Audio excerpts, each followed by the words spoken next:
जी दोस्तों, इस वीडियो में हम बात करते हैं स्प्लिट सेल और टेबल या मार्जिन मर्ज सेल और टेबल की। तो सबसे पहले मैं यहाँ आता हूँ और इन दोनों सेलों को मैंने सिलेक्ट कर लिया। मैं चाहता हूँ इन रो 1 जो है, ये रो 1 इसमें और इसमें दोनों को एक साथ कर दूँ मैं।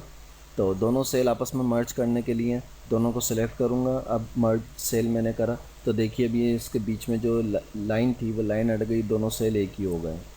ठीक है, देखें और वाज़े ऐसे हो जाएगा। मैं इसको सेंटर में करता हूँ टेक्स्ट को। तो इसका सेंटर ये सेल यहाँ से यहाँ तक है, ये सेल यहाँ से यहाँ तक, इसका सेंटर ये बना। लेकिन अब ये पहले एक ही था, अब ये यहाँ से यहाँ तक पूरा एक सेल बन गया है। दोनों सेल एक होगा, ये वाला और ये वाला दोनों सेल एक होगा। ठीक है, इसी तरीके से इसको कंट्रोल सेट कर रहा हूँ मैं। अब मैं चाहता हूँ कि ये जो रो है, कॉलम रो नंबर 2 से ये अलग रो टेबल बन जाए, ये अलग टेबल बन जाए, इनको स्प्लिट कर दूँ।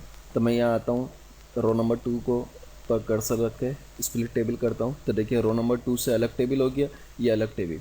अब इसको मैं अलग मूव कर सकता हूँ और इसको मैं अलग मूव कर रहा हूँ। इसको अलग साइज़ दे सकता हूँ, इसको अलग साइज़ दे सकता हूँ। ठीक है, और इसी तरह मैं चाह रहा हूँ कि स्प्लिट सेल एक ऑप्शन हमारे पास ये है, यानी एक सेल के अंदर, एक रो के अंदर, किसी एक खाने के अंदर मज़ीद और रो या कॉलम को बनाना।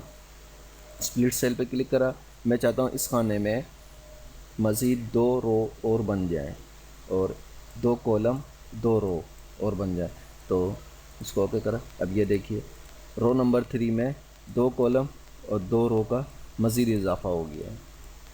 ठीक है, और इसी तरह इनको डिलीट करना चाहेंगे तो डिलीट इसी तरह हो जाएंगे, 2 कॉलम्स डिलीट होगा।